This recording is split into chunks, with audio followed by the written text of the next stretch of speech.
Welcome to the Walking Dread podcast. We are back with another chilling tale this week. You guys sent us this story. It's called Shadowbound, and it's about a family legacy, but way more sinister than like dusty furniture and those creepy old photo albums you find tucked away. It's got layers of unsettling mystery to it. And Julia's here with me as always to kind of unpack it all. Always happy to be here. This story really takes the whole idea of inheritance, Right. like what it gets passed down, and it just twists it into something truly terrifying, especially when you consider how ordinary the objects involved seem at first. Yeah, absolutely. And like right off the bat, the story throws you into this description of grandma's sewing room. I mean, those heavy velvet curtains and the way the shadows seem to cling to everything. It's like a warning sign, right? Yeah. What do you think that does for the listener right from the beginning? Creates a mood, right? Oh, absolutely. I mean, it's instantly claustrophobic. Like you said, it's like a warning. It makes you feel like something is hidden there, like something's watching from those shadows. And, then you have Grandma's cryptic little warning about the needles. She says they're conduits binding more than fabric. It's such a small detail, but it really foreshadows the horror to come. I wonder why Ella didn't pay more attention to that. Do you think she just dismissed it as like, an old wives' tale or something? I think so, yeah. It's easy to brush off those little warnings, especially when they come from, grandmas. We're always like, oh, grandma is just being dramatic. But sometimes those old sayings have a basis in truth, don't they? And in this case, it's a pretty terrifying truth. Then things get even weirder when Ella discovers that unfinished quilt, the one with the stitches made of, well, wisps of something darker, shadows. That imagery is just so unsettling. How did that make you feel when you first read it? Uneasy. Definitely uneasy. I mean, the idea of using shadows as thread, like something so intangible and ephemeral becoming a physical material, it's like a violation of natural laws. It makes you think something really dark is at play here, something deliberate.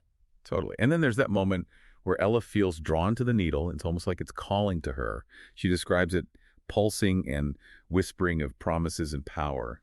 Why do you think that moment is so pivotal in the story? Well, it's the classic tempting object, isn't it? Like the forbidden fruit or Pandora's box. The needle is presented as something desirable, something that offers power. But we all know those kinds of promises usually come with a hefty price. And in Ella's case, that price is truly terrifying. And then she gives in to that temptation. She makes that first stitch and boom, this writhing, formless shade is trapped in the quilt. The fact that it's the act of stitching that binds the shadow, that's not a coincidence, right? Exactly. It sets up this really clever inversion.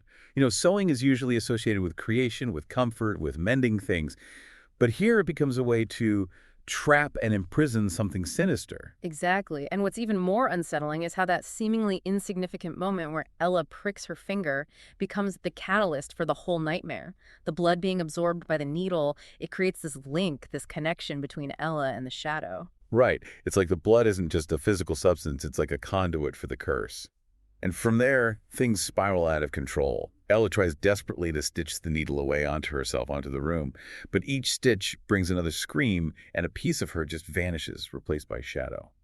What do you think that tells us about the nature of the curse? I mean, is it like a possession? Or is it something else? I think it's more like a consumption. Huh. The shadow isn't just taking over Ella's body, it's devouring her very essence, her thoughts, her memories, her very being.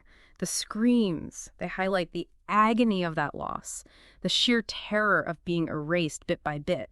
And then the final gut punch, right? Ella is gone, completely consumed by the shadow, and all that's left is that one chilling thought. Grandma knew. What do you make of that?